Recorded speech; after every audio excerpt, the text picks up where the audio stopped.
Welcome, everybody, to Rise and Play podcast. I'm again a guest host in Sophie Vo's own podcast series. Thank you for having me. Sophie, welcome to your own podcast. Thanks to Miska for inviting me in my own Yeah. podcast. And yeah, we leveled up since last time we met from my podcast. Yeah, last time with the ghetto setup in your apartment, I think we moved up quite significantly. I don't know which floor this is, but we're in Istanbul. The event is happening. So the Istanbul Google Deconstructor of Fun event is happening tomorrow. And since we're seeing each other again here, we work in two different studios. You work out of Berlin, I work in Helsinki. We see each other quite often. But we're like, let's record a podcast. Unlike the previous episode, so the first episode, I was like too prepared. I read a book for it. I was so nervous because you know so much. And the second, I basically just kind of, blinkist a little bit on a book and just more free-flowing. This one is going off the rails because I have not read a single book, and I'm coming in just coming in hot, like I don't know anything. But we're going to talk about Stoicism, which when I consider Stoicism, it means like you're this type of a leader that kind of oozes. Is that even a word? Kind of like that kind of radiates confidence and silent power. And I always think about, like, of course, Marcus Aurelius is a famous emperor of Rome who was like the founder of Stoicism to some extent. But I also, again, I hate to always bring back my military experience because I didn't spend that much time in military.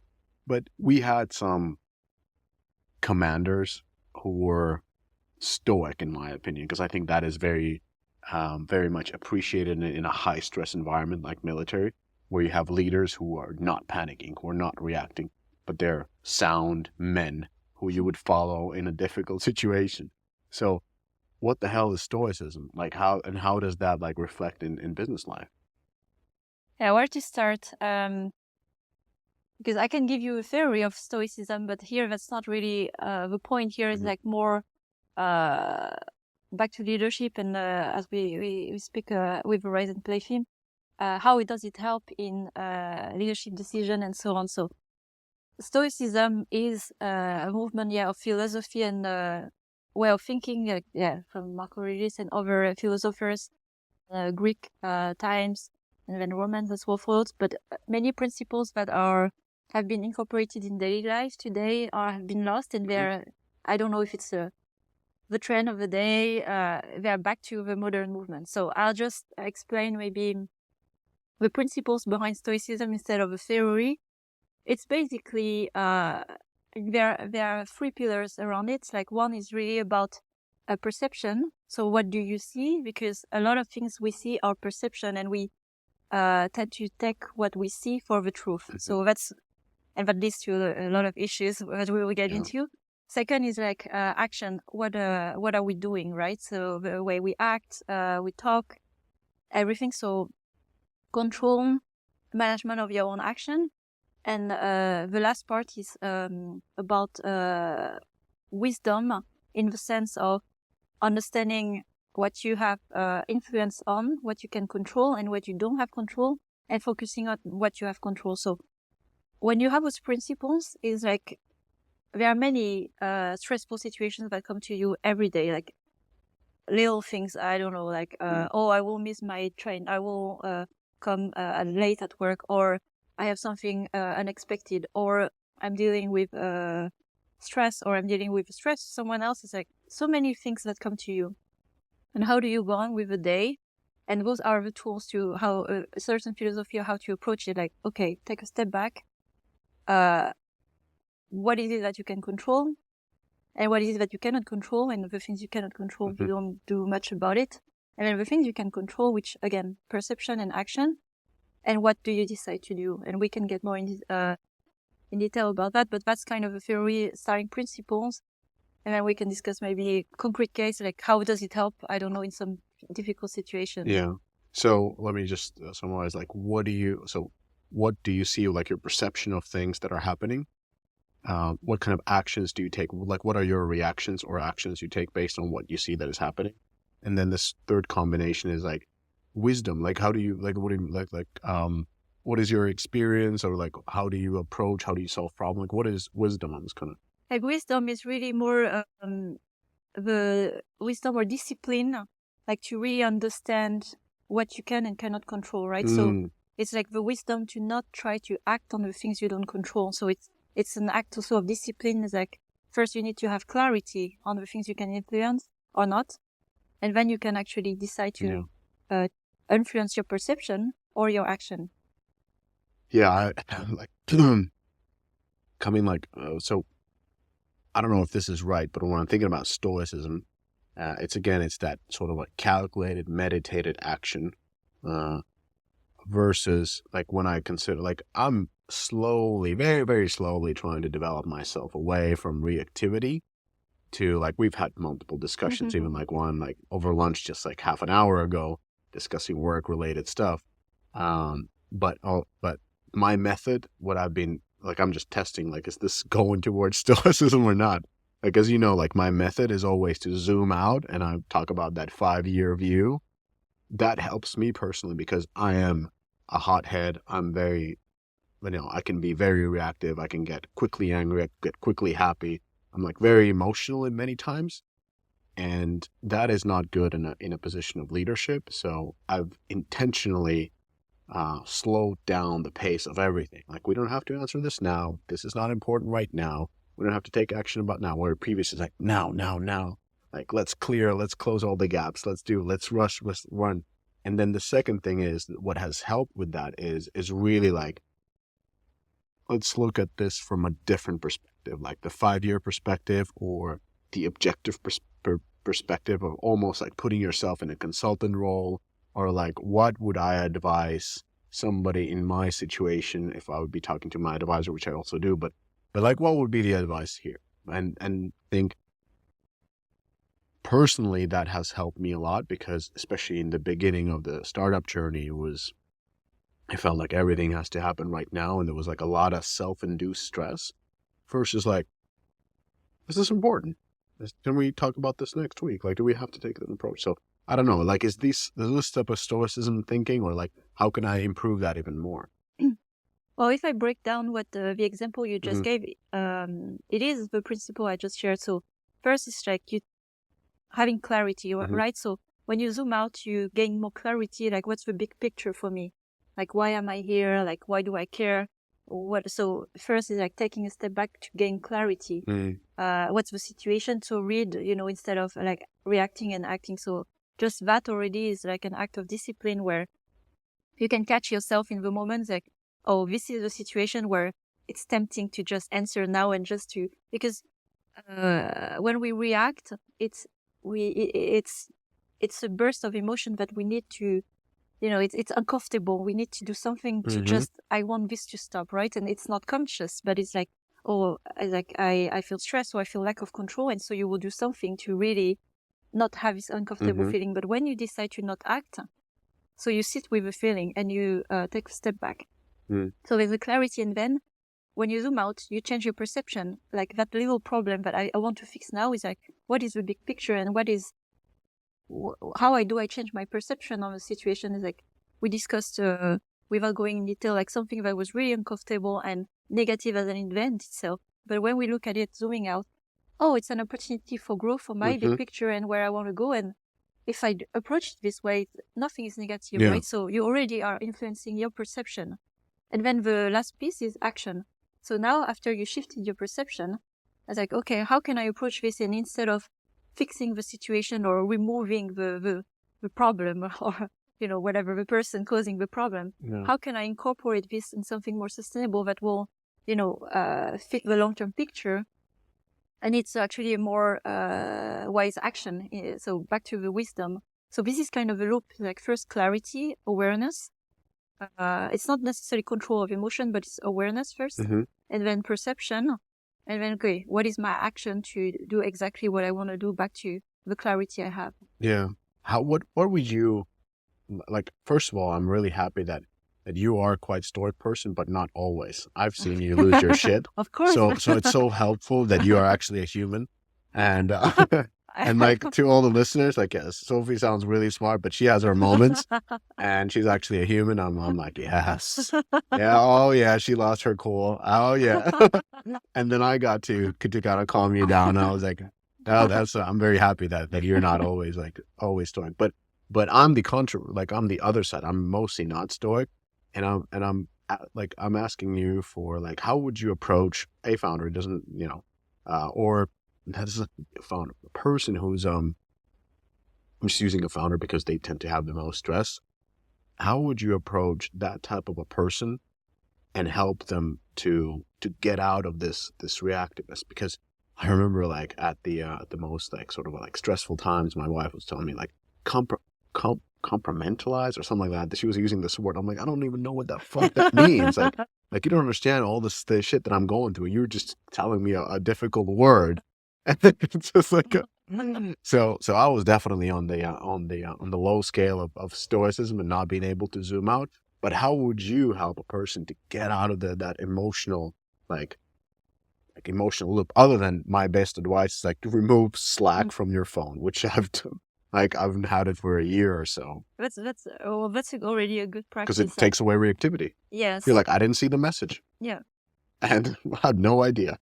So it's actually the Slack example is a good one in building habits, right? So back to I do understand what your wife meant to say, but in the moment it's not helpful because it's not a rational thing. You can understand the concept of it, it's like, oh, I need to be calm when there's a stressful situation, but I mean, doing it and it's not the same. So I believe a lot in building habits to get clarity, right? So if you understand how the brain works and getting clarity and have awareness, it's like first, how do you read yourself?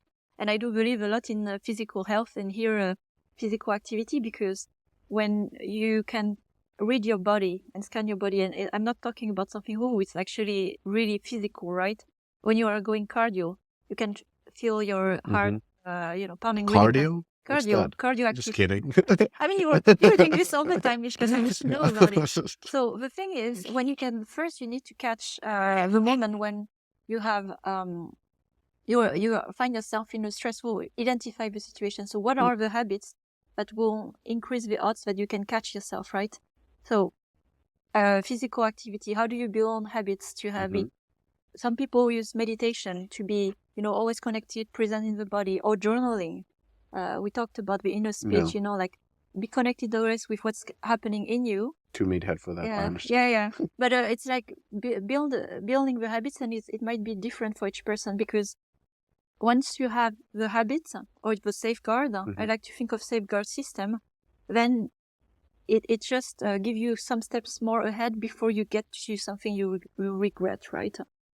Another system is once you start to feel really emotional, you start to share it out loud what you're going to do with a group, your team of co-founders, and somebody can stop you like, this is a terrible idea, please don't do anything about it. But your habit is just to talk about it before you act. Yeah. So that could be one. Or the other one that I have found useful for me, and it's harder sometimes more in personal situation. Like in the moment I just have this rage, I need to act on it, and I write to myself. So I write a long message, and I think you and then, I also write, but I never send. Yes. I write replies to you and don't send. Yeah, but but this is a habit, right? And you do it once, where at first it's like a bit of an effort, second, and then you incorporate the habit, it's part of you. So then what it does, it kind of helps you overcome the urge of the action with emotion, but then you have, again, slowly the clarity, like, what did I meant to do here, what to say, and then let it happen. So for me, one of the habits I have, it's like almost a principle for yourself. I will answer tomorrow. If like there's something that is overwhelming me, I don't have the answer now, it's okay. After a night of sleep, I trust that my brain will work during the night, and then I'll see something else. You don't have sleepless nights because of that? No, but that works. That works for me because I do know that I will have the answer tomorrow because I have practiced it multiple times, and so I can have trust in the process. Or something else, for example, I don't want to forget that I want to say this or that, and sometimes exactly I have sleepless night. I just stand up, I write to myself an email with all my thoughts. It's there in my backlog of things to do tomorrow, and then I don't have to think about it during the night. So first it's important to build a habit of what works for you to catch yourself to get the most clarity. Mm-hmm. And that might be different for people. Because then you trust your system instead of trusting yourself to manage yourself, which is not always possible when you're in emotional state. I can give a little bit of that's a great answer. That hasn't really worked with me. I can tell you how I found what kind of starts leading me towards that direction if it helps listeners. So as a leader, I'm very much an extrovert, a chatty cat, as you said. Like I need to talk, I need people to talk, and that is how I solve different things. So that's already challenging from a Stoicism perspective because I have to initiate conversations in order to get my thinking out loud. So the way I've removed this feeling of like you have to do everything right now is by accepting the ultimate failure. So Yes. this I don't know, I sound absolutely horrible, but Band of Brothers, because it's another military reference. Like somebody references to like somehow it just comes out of this podcast. I don't talk about military that often. But Band of Brothers is like one of my favorite shows, and I don't know if you've seen it, but and if you haven't, like treat yourself. But there's like a one episode when there's like it's a Second World War type of thing, and there's one lieutenant who's like insanely brave. They're like, how is he so brave? Just embracing, like, just doing crazy stuff. And he tells them like, oh, I already think that I'm dead, so that's it. I'm just doing my thing because I'm actually dead. And like everybody else is trying to protect their lives, and he's dead, but he's the one. So I kind of take that thing not in that radical level, but I already kind of go through of like, what if I had the ultimate fate? Getting fired, company dying under you, all that thing, and just accepting that has already happened. All right, now that's out of the way. Let's move on. Let's operate without fear. And this is exactly a Stoic, actually, a way of thinking, because you are shifting your perception again of the situation. So what is the worst thing that can happen? And if your mind has already accepted, what is to be afraid of, right? So that's a great example in that sense, and it's a great habit as well. It's like to push your thoughts to the limit of what is really the fear. And if you've already accepted the worst outcome, what do you have to fear, right? Because you lived the worst outcome in your mind, and you're like, not that bad. Yes. Or you have already solution, right? Yeah. But I think for both of us, then you can relate to that. I think often of not every day, but I can lose my job any day, or I could be, and then it's going to be fine. Yeah, you know? you prepare for it. Like even like people say, well, it's hard. It's like, well, I financially prepared myself. I always have, whatever in those books advise, like this is the money set aside for this is that, like that's like because of accepting the ultimate failure, I've done the preparation, and through that it's just like it just takes the other stress away in many ways of the ultimate failure. And of course, I'm not thinking every day that I'm going to get fired, but I've kind of like prepared myself mentally. So it just helps me to remove the fear. Now I can just operate in a way that I think is the most, is the best for the company. And it's a healthy way to approach as well when you are not, I don't remember which podcast we were talking about it, but having a fear-driven management is the worst, right? So all the decisions are around how can I protect myself. And so we can push even that one further when it comes to manage your fear. It's like, it's a identity. A lot of also things that are holding us back is like the fear of looking incompetent or being nobody or being seen as a failure, right? So one thing I would advise in this journaling exercise is like, and what if you were incompetent? Like, what can you do today to not be that person? Yeah, exactly. Or what if you are perceived as stupid? Is that because the fear we have to yourself is also maybe based on some foundations, like work on it. What can you do to, if you have complex, to go on stage because you cannot speak, go public speaking training, so again, it's like, I think you can push it even further. The fear is not materialistic, but more identity and ego, because a lot of things are ego based on fear. Yeah, and you can kind of like sort of deconstruct going back from the steps of the failure, kind of like what do you do of not letting that happen? Because at that point you're just like, well, if this happens, then that leads to failure and that and so forth. So kind of taking a step back. But what other ways would you advise somebody who's really getting in that emotional loop? Let's be honest. Like I remember I saw an ad for journaling. There was like, I even bought it. It was like for men, some kind of like a journaling thing. I have it. I've literally written like 2 pages, and it's just looking at me, and I was like, I don't have time to journal. It was like asking me, how do you feel today, and how do you feel tomorrow, and how you can be like all that kind of stuff. Somehow that just wasn't me. I can't do meditation. I kind of do it, but I don't do it. Sports for me is meditation. But like, what other ways would there be? Like, how would you advise somebody who's like very emotional?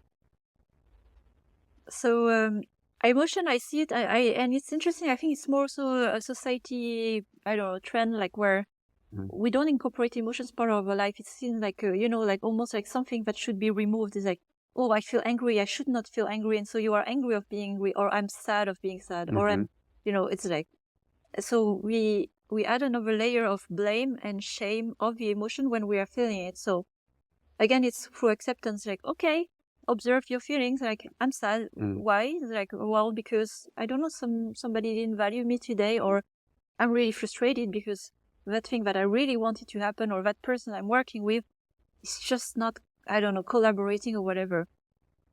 So I see an emotion is like a cloud. It passes. It will go away at some point. So if it's again acceptance and perception that you shift, is like, if you understand that this uncomfortable feeling you have right now will go away, you can just enjoy the ride and let it pass, right? So you don't have to be frustrated of feeling an emotion and trying to suppress it. Like, what can I do to remove it? It's like, just let it be. I know it's easier to say than to do, but again, it's a perception shift to understand, like, it will go away at some point, and then trusting when you recognize you're in an emotional state, knowing that your decisions that you will do will be of lower quality than the ones you can do with a calmer mind. So if you do care of making the right decision for your company or for whatever in life, big decision, never do them when you catch yourself in emotion, and do something else. It's like Go for a walk.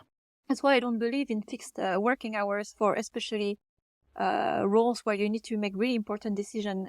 You won't have the best decision at 9 a.m. in the morning when you are forced to do it in this window. So time is on your side always. So it's better sometimes to postpone some decision. And that's maybe for founders in startup where we think every day counts, every hour counts. No, your bad decision will have consequences in the next months or years sometime. So what is a week, to take a better decision than, like, do it now and cover for the mistakes in the coming months. So postpone and then live with the emotion and do something else. Not work. So we talked about like how you can control your own emotions, whether it's journaling, like whatever it is. Like basically we're talking about like take away your focus from what you think you need to be reacting to. Just take it away and zoom out, do something else, journal, write, but don't react to it and come back to it later. But how do you work with people who are emotional? Like, how do you help them to get on the same kind of a level? So acknowledging the emotion of the person you're talking to, because sometimes, you try to approach the thing rationally and then you have an emotion of the person. All right. How did we end up in a hotel room? So we got kicked out of that beautiful ballroom. A couple of Turks came in like, do you have a permission for marketing to film in this beautiful ballroom? No, we didn't. So we enjoyed our time on the high up, but we're now back now in Sophie's room because your room was the closest one from the top. So anyways, so backdrop has changed. This podcast is becoming very interesting. Like if somebody's probably, most of the people are probably listening, they're watching it on YouTube. You should watch it on YouTube. We just changed the scenery. But anyways, let's get back to the question that I had. And the question was, if you have somebody, so let's say like we would be mainly talking about how do you yourself control your own emotions? How do you step back? How do you zoom back? So what about other people in your team or who you're working with? and they are getting emotional. How do you coach them? How do you help them? Because part of it, of course, in Stoicism, the way I see it is when I have a Stoic leader, it's easier for me because he or she is the pillar around which the waves crash and everything is fine because that person is not freaking out. That person is strong and solid. And I wish I could be that person, but but what other ways there are other than that sort of a confidence that comes from a Stoic person? Yeah, so this is much harder, of course, to influence someone with emotions than managing yourself, right? It's again like, what is your area of influence? But you do have influence. So again, I would say here is the case of influence on action and what you say and how you behave. Mm-hmm. So we have a tendency, and I made quite many mistakes there. So like I was saying before, I don't know if it will be still in, but I'm totally not mastering the topic, so I'm learning You're each time. not? No, yes. So I'm learning each time I'm trying, but Yeah. that's the point of practicing, right? Until you understand, you get new intel, and then you get better. Is in the moment we believe that when we have we're dealing with someone who feels emotionally charged, let's say it this way, that we're rational. Like I come as a Stoic, it's fine, everything's fine. It's not that bad, or things will you try to rationalize the situation for the person to see what you see, because that's how you would handle it. The limit of that is the person is not in a state of mind to even understand what you're trying to explain rationally, like it's fine, it's like not so serious, or what's the worst that can happen. So what I have found then more helpful is to mirror. Actually, I learned that through also coaching techniques, to create a connection with either your report or somebody you're really trying to help, to mirror their feelings. So when you can see is like they're angry or upset, first you need to be able to catch it. So it requires as well some really good skills of observation and reading. It's like by you saying this, so just explaining, describing the observation, or by the action you've done, I sense you're really angry right now. Am I reading this correctly? It's like, yes, I understand you're really angry because so just acknowledging the emotion, and the person is like, "Hmm." So there's something happening where the need sometimes when a person is emotional is actually they just need to be seen. But they don't need even this to be resolved. Sometimes when they come to you with an emotion, they need to cool down. Like I see this sometimes. I learn as well in leadership training. It's like a bit an elevator, like when you are all pumped up and you are really emotionally charged. No point to try to rationalize a person, reason a person. Try to take the elevator down. And what is the way is like first verbalize the emotions, acknowledge them. I see you.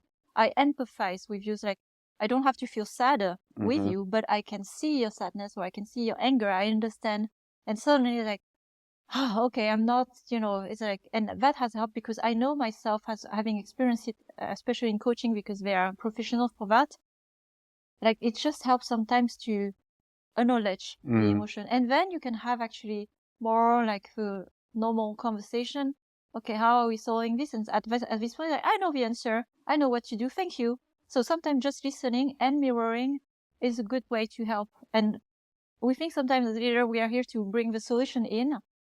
And this is where the nature of our job is changing. Sometimes I ask myself, like, what I thought I had like business product management skills to bring to a table, but this day is more like listening skills and mirroring and paraphrasing, repeating what the other said. And they don't need you after the end of a conversation. It's like, thank you, it was great. Bye. Like, okay, good.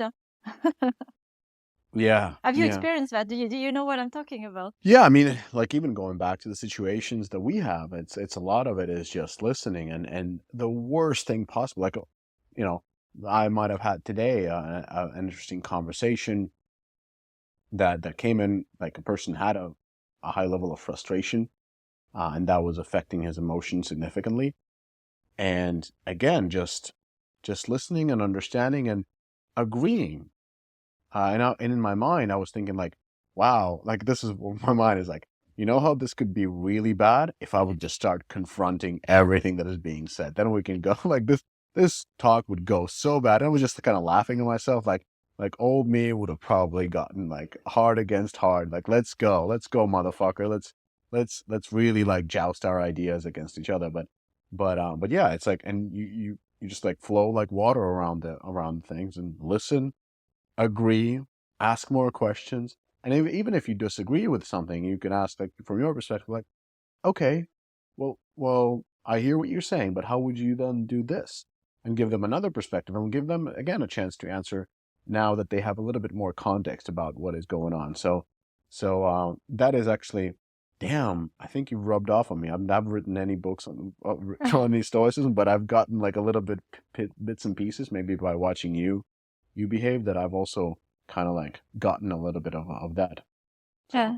But in the end, and you are doing it even yourself without, it's not, it doesn't matter how we call it, but it's in the end, it's like, don't act in the heat of emotion, right? Yes. And so how do you build the system for yourself to make sure that when you end up making, we are in position where we are making really important decisions, and only few really matter that are changing the course of many things, and there are many decisions that are really small and not unimportant, right? So it's like, how do we work on our mind to really have clarity what's important, what's unimportant, and what to react to and what not to react to, right? So that's where it's a practice all the time, like postpone decision. It's okay if it's not solved today, or exactly you want to help someone, like go against the natural instinct because it's our best enemy. Yes. Where, you know, we are not here to act and react. We are here to think well, you know, like what to do and what to not do sometimes. I have a question, like I was supposed to end up on that question, but I have actually another one. So what I've seen sometimes happen is a leader might take a victim mentality and almost to side in a or like, how do I put it? It's just like, you know, like, oh, I'm stressed too. I'm also overworked, or I'm also this and I'm also that, or I'm also suffering, kind of showing their humane side. And I don't know how to approach that. Like, I've never really had leaders that do that. And personally, in my personal perspective, like, I don't want my leader to be weak. You know what I mean? Because like, if I'm having a hard time and you are weak, we're fucked. But like, maybe this is just my thinking, but I'm curious to get your perspective, because that doesn't sound like a stoic approach. If I'm telling you that I'm having a hard time, and in reverse, you're telling me that you're having a hard time. And now we're both having a hard time. So instead of me getting help, I'm kind of helping you. And now we're both not feeling well. And I feel like that is a situation where you just spiral down. Before I answer the question, let's deconstruct one thing. What do you call weak, as someone weak as a leader? Just so we understand the specific. I meant victim. Yeah, okay. So one thing also, which I talk often about. And I've used, by the way, so just to be clear, I've used that myself in the way of like, let's say I'm feeling very stressed and I might tell you like, listen, I'm getting pressure from here and there and this. And it's like, poor old me, because I'm like having so much. And then the person I'm talking to gets now to carry part of my burden. Yes. And that is not the type of a relationship that I need to have with the people who I manage, where I make them carry part of my stress.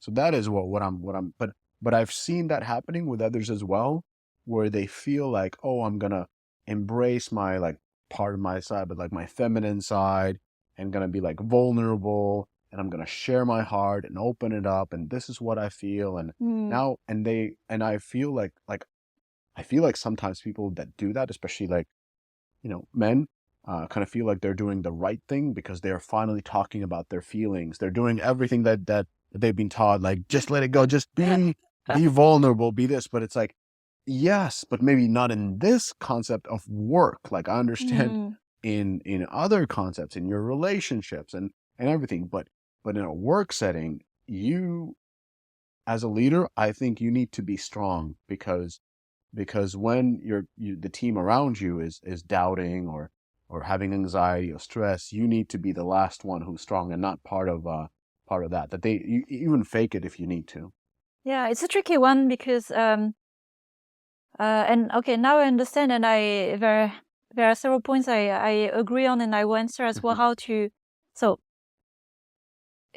when you accept a position of leadership, especially what we expect from a leader these days, like the list is long, you are not held to the same standards as someone who's not a lead. So, yes, there's a certain responsibility of the energy or the influence you give to others, right? So, when you're feeling down most of the time, don't be surprised if your team will be feeling down, because they absorb a lot of your feelings. It's like parenting as well. If parents are stressed all the time, no surprise that kids are stressed, feel stressed. They absorb a lot of the emotions. So it's really important, again, to be aware when you are in a position of leadership that you are observed at every little corner for your action, what you say, and how you appear, and even your energy.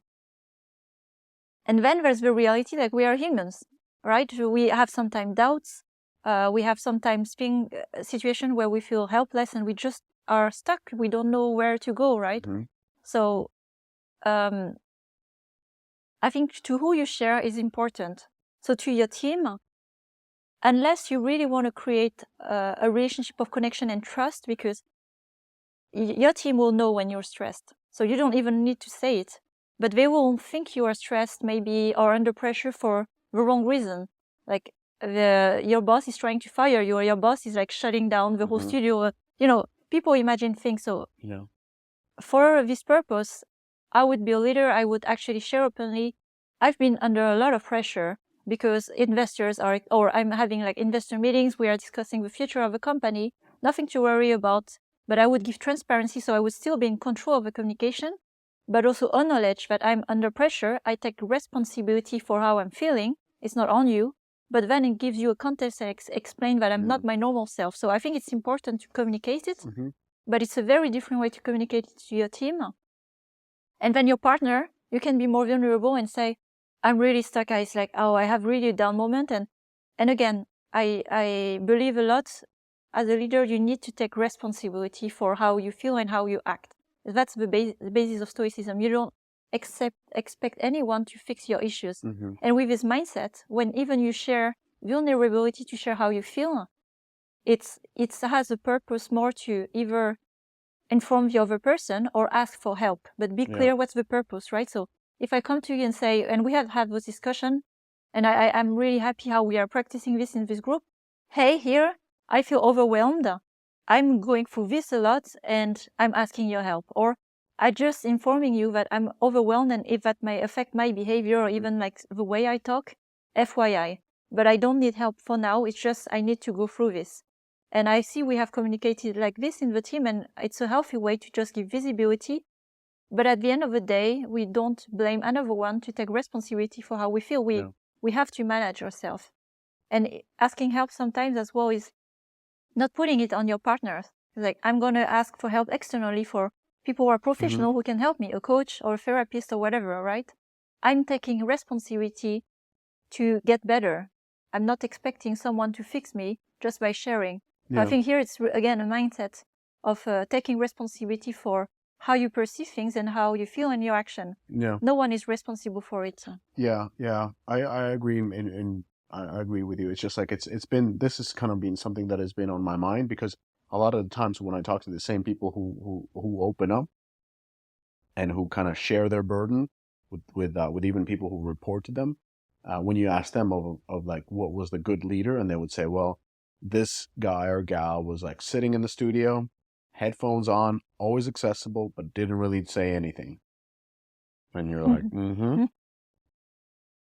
exactly.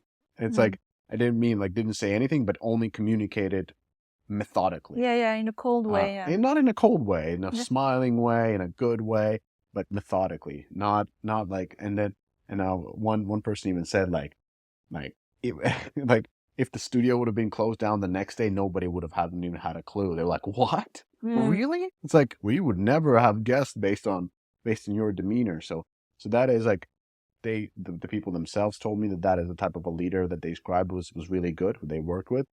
And I think that's kind of like mirroring back. It's like, exactly. So why wouldn't we be those type of rocks in the studio that where everything, when things feel chaotic, you're the rock that people can kind of But it's about relying. reliability, right? It doesn't mean that you have to hide everything, because No. we are in times changing where No. people need to connect as well with their Yes. leaders, right? They feel the human part. So if they cannot trust if you're all the time like not feeling anything, it's like, what, that person is under pressure, and they're like, everything's fine. It's like, That's a very good point. So yes, in those type of situations, also they mentioned that person, and I can attest to that. Like, working with people who are too stoic at all situations is impossible. Then it's like you're like a walking chat GPT. how can you trust them? Yeah, it's like that doesn't make you're an android. But but they would mention also that that same person who was like the Rock didn't, not physically, but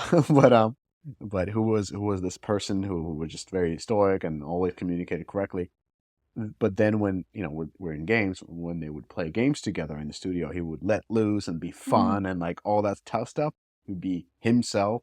I actually had the leader as well like that, who were like all business, and then we would go and play FIFA together or NHL or whatnot, like games at the studio, and he would be funny and like truly show his persona, and it would be like all fun and games, and then he goes back to being him work self.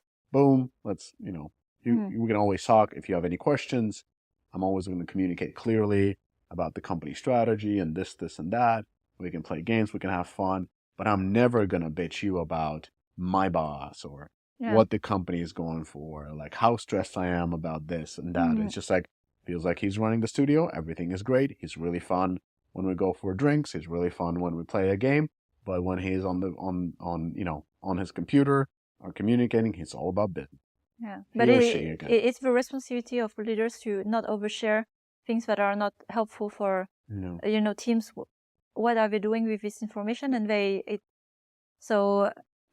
the other, I would say, shadow part of that story, when you are strong, always like showing composure, it has a cost on yourself where you put a lot of pressure on yourself to always be that strong leader, stoic, and this is how as well we have burnout, because people are completely disconnected from how they feel and just acknowledging that they are under stress. So I think here again is acknowledging the emotion and finding the right channels, the right support network. Is it your business partners? Is it external? Is it your personal life? Because you need to discuss still those things, right? Like it's a type of stressful job, like dealing with, I don't know, complex human problems where you don't have a solution right away, or sometimes like, okay, shutting down the business, or you've not wasted many things that are at stake, and it would be a lie to not acknowledge that there are things that can cause stress. So it's not to say leaders don't need to talk about those things, but they need to control who they talk to when they have to share those things, how they feel, and also be clear why they are sharing, for which outcome, right? Again, it's about clarity. So back to the initial conversation, self-awareness. Like, why are you doing this? Like, what's the need? And take responsibility to solve those things going forward, which again makes it really hard, as when you take this responsibility, you are not held to the same standards. But if you are really in it for the ride, it's amazing for personal growth as well, because you have to keep composure and manage those things, but improve as a person and change as a person. So let's wrap this up, but I think these are important discussions, because a lot of the times, or most of the times, when we think about people who are in leadership positions or our aspirations to be in leadership positions, don't take into account of what the actual job is. And it's always the perception of like, oh, I want to be this because I want to do portfolio management, think about how we do this and that and this. And it's like, most of the time when you're a leader, all you do is listen and make decisions, and listen more and align and make decisions, and listen and align and make decisions, and control your feelings, control your emotions. So no wonder many are alcoholic. No, I'm just but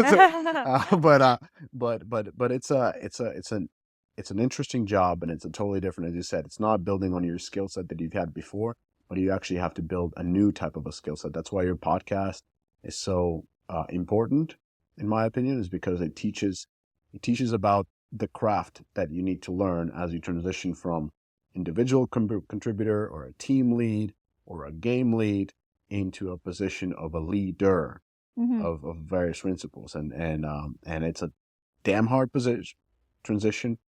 Not everybody succeeds in it. Not everybody doesn't even have to succeed in it, because other tracks are more interesting, more fun, more rewarding. So take it with a grain of salt if you really want to become a leader.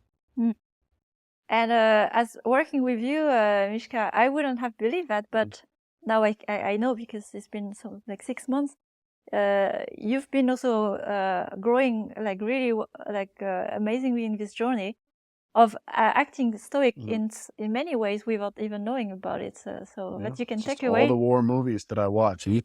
I think they're just dumb entertainment, and I'm like, okay, interesting. Yeah, but I can see the evolution, and this is exactly the skills that we keep learning every day.